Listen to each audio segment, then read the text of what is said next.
नमस्कार साथियों, एक बार फिर से आप सभी का जीएस स्टडी पर तहे दिल से स्वागत और अभिनंदन है। जैसा कि आप सभी जान रहे हैं, हम 20 डेज़ में ही हम लोग हिंदी की टॉपिक जो हिंदी के जितने भी सिलेबस हैं एसएससी द्वारा दिए गए हैं वो हम सभी ख़त्म करने के प्रयास में लगे हुए हैं और मैं आपको बहुत बेहतरीन हिंदी का नोट्स आपको दे रहा हूँ। तो उम्मीद है आपको यह नोट्स अच्छे आ रहे मतलब पसंद आ रहे होंगे, ठीक है। और ये इस नोट्स में आपको प्रीवियस ईयर क्वेश्चन भी मिल रहा है और आप बेसिक से एकदम बेसिक जो हिंदी की क्लास होती है आप वो भी सीख रहे हैं इस क्लास से, ठीक है। तो यह क्लास लेने से आपको तीन तीन फ़ायदे नज़र आ ही रहे हैं। अगर आप पढ़ रहे होंगे डेली तो आपको यह फ़ायदा दिख रहा होगा, ठीक है। तो चलिए अब फटाफट से शुरू करते हैं। कारक ये ऐसा टॉपिक है जो अगर किसी एग्ज़ाम में हिंदी के क्वेश्चन आएंगे, मतलब हिंदी का उसमें सिलेबस है कि हिंदी से भी प्रश्न बनेंगे, तो ऐसा हो ही नहीं सकता है कि कारक से प्रश्न ना डाला गया। साथियों, हिंदी का एक कारक क्या है, एक जड़ है। तो आपको क्या करना है, इस टॉपिक को बहुत ही ध्यान से मन से पढ़ना है और अपने नोटबुक में यह आज का हेडिंग डाल देना है कारक, और अच्छे ढंग से अपना एक नोट्स बना लेना है हिंदी का, ठीक है। तो चलिए शुरू करते हैं। कारक कारक क्या होता है बच्चों, आइए उसकी परिभाषा जानते हैं। संज्ञा या सर्वनाम के जिस रूप से वाक्य के अन्य पदों के साथ संबंध का बोध होता है उसे कारक कहते हैं। उदाहरण लेते हैं हम। माँ ने चाकू से सेब काटकर बेटे को खिलाया। जहाँ जहाँ भी मैंने गोला किया हुआ है आप उसे देखिए, ध्यान से देखिए। वहाँ पर इसमें जो ने है वह विभक्ति, इसकी कारक चिन्ह और परसर्ग अभी हम आपको बता रहे हैं। देखिए कारक कितने होते हैं, कारक 8 होते हैं, आप सभी को मालूम है। कर्ता, कर्म, करण, संप्रदान, अपदान, संबंध, अधिकरण, संबोधन, ये 8 होते हैं, यही कारक हैं। और ये जो कर्ता है इसकी जो विभक्ति परसर्ग या कारक चिन्ह होती है, कर्ता की विभक्ति चिन्ह है ने, और कर्म की विभक्ति चिन्ह है को। जैसे आप लोग बोलते हैं कर्ता ने कर्म को करण से के द्वारा, संप्रदान के लिए को, अपदान से, संबंध का की के, रारी रे, अधिकरण में पर, संबोधन है अरे ओ आ, ठीक है। तो ये अभी धीरे धीरे आप नीचे आएंगे, पढ़ते एग्जाम्पल से ही देखेंगे, आपको चीज़ें समझ में आएगी, धैर्य रखिए। अभी मैंने माँ ने चाकू से सेब काट कर बेटे को खिलाया, ने आ रहा है। तो यहाँ पर कौन सा कारक है, यही यहाँ पर कौन सी विभक्ति का प्रयोग किया गया है, कर्ता ने, यहाँ यानी यहाँ पर कर्ता कारक है, ठीक है। यहाँ पर ये इस जगह पर अब आ रहा है यहाँ से चाकू से, तो अब यहाँ पर अगर अंडरलाइन कर देगा से, यहाँ पर किस चीज़ का मतलब कौन सी विभक्ति है, कारक का कौन सा विभक्ति है, तो आप क्या बताएंगे, करण कारक है, करण जो कि से यानी के द्वारा। ये बस आपको ये 8 आपको याद रहेगा तो आप कोई भी कर लेंगे। आइए एक एक एग्जाम्पल देखते हैं, अभी आपको समझ में आएगा। एक वाक्य में प्रायः एक से अधिक कारक हो सकते हैं, ये बात आपको हमेशा ध्यान में रखना है, ठीक है। एक वाक्य लिखेंगे कि राजू कुर्सी पर बैठा है, तो इसमें जो ये वाक्य है इसमें एक से अधिक कारक हो सकते हैं, ठीक है। अब आइए कर्ता कारक अभी आपको हम समझाते हैं। कर्ता कारक यानी जो काम को करने वाला होता है उसे कर्ता कारक कहते हैं। कर्ता कारक किसे कहते हैं, जो मतलब जो वाक्य लिखा रहेगा, जो एग्जाम में आपके पूछा जाए, वो उस वाक्य में जो काम करेगा वह क्या हो जाएगा, कर्ता हो जाएगा। और प्रायः इनमें कर्ता के साथ ने लगा होता है, परंतु जरूरी नहीं कि हर कर्ता के साथ ने का प्रयोग हो। मतलब अधिकतर जो कर्ता होता है ना उसके साथ ने लगा रहता है, ठीक है। तो मतलब ये भी जरूरी नहीं है कि वहाँ पर ने लगा रहेगा, लेकिन 70% यह चांस है कि वहाँ पर कर्ता जो होगा उसके साथ ने लगा होगा, ठीक है। राजू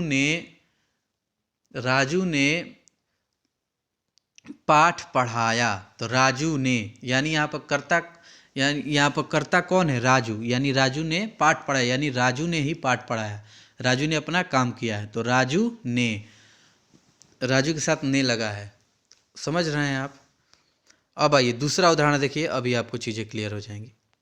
जो कर्ता कारक है, जैसे इसका तो कुछ उदाहरण है, आइए आपको बताते हैं कर्ता कारक का।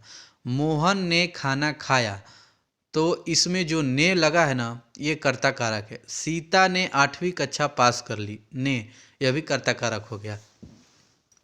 अब आइए तीसरा, अभी आपको बताए, रीता कपड़े धो रही है। अब बताइए इसमें कर्ता कारक कौन है। महेश के द्वारा रमेश को पढ़ाया गया। तो महेश के द्वारा यानी महेश कार्य कर रहा है, तो यह महेश के द्वारा ही ना हो रहा है, तो महेश क्या हो गया, कर्ता कारक हो गया। और रमेश को पढ़ा यानी महेश का कर्म, महेश ने अपना काम किया यानी अपना कर्म किया उसने, तो वो कर्ता कारक हो गया। और रमेश को पढ़ा ये यानी, तो महेश ने पढ़ाया और रमेश ने उसको ग्रहण किया, तो उसका वह कर्म हो गया। रमेश, जैसे मैं आपको पढ़ा रहा हूँ, तो मैं आपको पढ़ा रहा हूँ और आप भी पढ़ रहे हैं, आप पढ़ रहे हैं, तो आपका यह कर्म है कि मैं जो पढ़ा रहा हूँ आप उसे ग्रहण कर रहे हैं, ठीक है। तो ये इसका कर्म कारक हो गया, ठीक है, वही इस पर बताया गया है। एग्जाम में ऐसे ही आएंगे, एक जैसे लिख देगा कि राम ने रावण को तीर से मारा, तो यहाँ पर अंडरलाइन चीज़ों को अंडरलाइन कर देगा कि इसमें इस मतलब जो जहाँ पर अंडरलाइन किया गया है इसमें कौन सा कारक है बताइए। 4 ठो ऑप्शन दे देगा। तो राम ने रावण को तीर से मारा, तो अब दे देगा तीर से, तो तीर से दे देगा जब, तो तीर से के नीचे अंडरलाइन कर देगा। तो आपको बताना होगा तीर से, तो अब आइए यहाँ से आइए, तीर से बोला है ना, तो देखिए करण से के द्वारा, मतलब किसी वाक्य में अगर आ गया से के द्वारा, तो आप कौन सा विभक्ति कारक बताएंगे, करण कारक। देखिए यहाँ पर करण है ना, करण से के द्वारा, तो यहाँ से देखिए तीर से, तो यहाँ पर लगाएगा ना कि यह करण कारक हो गया, ठीक है। तीर से कौन सा हो गया, करण कारक हो गया। रावण को, यहाँ से देखिए रावण को, कर्ता ने कर्म को, कर्म के साथ जहाँ मतलब को आ रहा है, कर्म की विभक्ति क्या है, को। तो यहाँ पर देखिए ये जो रावण को, तो आप समझ जाएंगे, ये आप अगर आपको याद रहे, कर्ता ने कर्म को करण से के द्वारा, अगर ये चीज़ें 8 आपको याद रहेगा तो आप निश्चित रूप से चीज़ों को कर लेंगे। तो अब ये रावण को लिखा गया है, तो रावण को, तो रावण को किस में आ रहा है, कर्म को, यानी कर्म, इसमें कर्म है, यहाँ पर कौन सा कारक है, कर्म कारक है, ठीक है। इसकी विभक्ति कौन सी है, को, तो यहाँ पर लिख दिया गया है यह कर्म कारक है, ठीक है, समझ गए आप। तो ये इसी तरह चीज़ों को लिखा रहेगा। अब आइए दूसरा हमारा कारक है कर्म कारक, इसको जान लेते हैं। आखिर कर्म कारक होता क्या है, जिसमें क्या या किसको का जवाब मिले वहाँ कर्म कारक होता है, समझ गए। जहाँ पर किसको का जवाब मिले वहाँ कर्म कारक होता है। इसकी विभक्ति चिन्ह को, कर्ता ने कर्म को, इसकी विभक्ति चिन्ह क्या है, कर्म को, यानी विभक्ति चिन्ह इसकी है को, और कारक कौन सा है, कर्म, कर्म की विभक्ति क्या है, को, वहीं पर लिखे विभक्ति चिन्ह को यहाँ पर लिखा गया है। देखिए आइए अब इसको कुछ उदाहरण देकर समझते हैं। मनोज क्रिकेट खेलता है, तो इसमें मनोज क्रिकेट खेलता है, तो क्रिकेट इसमें क्या है, यह कर्म कारक है। मनोज क्रिकेट खेलता है यानी मनोज क्या हो गया, कर्ता हो गया, और क्रिकेट खेलता है, क्रिकेट क्या हो गया, उसका मतलब मनोज अपना वहाँ पर कर्म कर रहा है, यानी उसमें वह खेल रहा है, तो खेल रहा है तो क्या हो गया, वह कर्म हो गया उसका। अब आइए दूसरा देखिए, रमेश ने सीता को पढ़ाया। धैर्य रखिए, हर चीज़ आपको समझ आएगा, बस आप एक एक करके एग्जाम्पल को पढ़ते जाइए, और 2-3 बार आप अभ्यास करेंगे प्रश्न किसी बुक से, प्रश्नों को देख देख कर, तो आपको बहुत चीज़ें आसानी से आ जाएगा। आपको यह टॉपिक छोड़ना नहीं है, क्योंकि कारक से हर बार 2 क्वेश्चन फिक्स रहते हैं। अगर किसी एग्ज़ाम में हिंदी से प्रश्न पूछा जाएगा तो वहाँ से कारक आएगा ही आएगा, कारक से प्रश्न आएंगे ही आएंगे, ठीक है। आपको छोड़ कर जाना नहीं है, बस धैर्य रखिए, धीरे धीरे 2 बार 3 बार पढ़ेंगे, अभी चीज़ें आपको समझ में आएगी, बस धैर्य रखिए आप। अभी मैं आपको समझा रहा हूँ। देखिए दूसरा उदाहरण क्या है कर्म कारक का, रमेश ने सीता को पढ़ाया। तो सीता को यहाँ पर हेडिंग अंडरलाइन कर देगा सीता को, तो पूछेगा कि इसमें कौन सा कारक है, सीता को कौन सा कारक है, तो कर्म कारक है। कर्ता ने कर्म को, कर्म की विभक्ति आ रही है को, तो यहाँ पर को लगा है ना, को, सीता को, तो यहाँ पर कौन सा कारक हो गया, कर्म को, ठीक है। उम्मीद है आपको समझ में आ गया होगा। अब देखिए करण कारक, यह हमारा काम जिससे किया जा रहा है, वह करण कारक कहलाता है। करण कारक कहलाता है और इसकी कारक चिन्ह क्या है? से के द्वारा। उदाहरण है, राम ने रावण को तीर से मारा। तीर से यानी यह करण कारक हो गया। सीता पेन से लिखती है, तो पेन से क्या हो गया? यह करण कारक हो गया। राहुल किताब से पढ़ता है, तो यह करण कारक है। किताब से मतलब अंडरलाइन है। किताब से इतना तक अंडरलाइन है, किताब से इतना तक अंडरलाइन है, तो यह करण कारक हो गया। ठीक है। अब आइए संप्रदान कारक। अब कुछ करण कारक के अपवाद हैं। के साथ अंग भंग, समय पूछना या बताना, ये अपवाद है। जैसे मैं पिताजी के साथ रोज टहलने जाता हूँ, के साथ लग गया ना, तो ये आपका कौन सा हो गया? करण हो गया। कर्ण दुर्योधन के साथ अंत तक डटा रहा, ये भी कौन सा है? यह करण कारक हो गया। मैं एक आँख से काना हूँ, यानी अंग भंग हूँ। अगर अंग भंग है तो यहाँ पर क्या हो जाएगा? एक अंग भंग, जिसे ये करण कारक मतलब हम आपको पहचान के लिए बता रहे हैं कि ये करण कारक होगा इसमें। जैसे किसी वाक्य में के साथ लग जाए, अंग भंग यानी कोई लंगड़ा है, लूला है, एक आँख से नहीं देख पा रहा है, समय पूछना है, किसी से समय पूछना है या बताना है, तो यहाँ पर करण कारक होगा। समझ गए? भाई साहब कितना समय हुआ है, तो यहाँ पर समय पूछ रहा है, तो कितना समय यहाँ पर कौन सा हो गया? करण कारक हो गया। ठीक है, समझ गए आप? अब देखिए संप्रदान कारक। यहाँ पर कारक चिन्ह के लिए को यानी नोट अगर को हटाकर के लिए फिट किया गया है। और ये जो तो यहाँ पर संप्रदान कारक कहाँ होता है? अभी आपको पता चले। राम फल खरीदने को बाजार गया। जहाँ भी के लिए और को से संबंधित रहेगा, जहाँ पर किसी वाक्य में दिखेगा, तो वहाँ पर क्या हो जाएगा? हमारा संप्रदान कारक हो जाएगा। समझ गए? कुछ अपवाद हैं इसके। नमस्कार, सदा के लिए दी गई वस्तु। जैसे पिताजी को सादर नमस्कार है, तो यह नमस्कार क्या हो गया? यह संप्रदान कारक हो गया। ठीक है। जब तक आपको यह चीज़ याद नहीं होगा तब तक आप कारक को नहीं समझ पाएंगे। इन चीज़ों को अगर आप समझ जाएंगे, इस चीज़ को आप समझ जाएंगे, तो आपको कारक की पहचान करने आ जाएगा। ठीक है। तो आपको उसे याद करना होगा। जब तक आप उसे याद नहीं करेंगे, आपको समझ में नहीं आएगा, मैं गारंटी दे रहा हूँ। अब आइए अपादान कारक।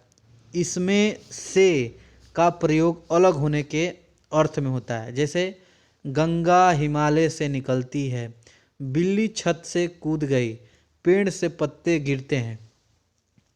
नाम में ही अपादान है, यानी जिस शब्द में किसी से अलगाव होगा, जैसे पेड़ से पत्ता गिर रहा है, तो वह पत्ता जो है वह पेड़ से टूट के गिर रहा है, यानी पेड़ से अलग हो रहा है, तो वहाँ पर हमारा क्या हो जाएगा? अपादान कारक होगा। समझ गए आप? जैसे अब बिल्ली छत पर से कूद गई, तो अब उसका छत मतलब बिल्ली छत पर बैठी थी और छत पर से ही कूद गई, तो यानी वह छत से अलग हो गई, तो वह हमारा क्या हो जाएगा? अपादान कारक होगा। समझ गए आप? अब आइए संबंध कारक को समझते हैं। दो संज्ञाओं या दो सर्वनामों या संज्ञा का सर्वनाम से संबंध दिखाता है, तो संबंध कारक कहलाता है। इसकी पहचान है का, के, की, रा, रे, री। ये जहाँ पर रहेगा तो आपको संबंध दिखाएगा।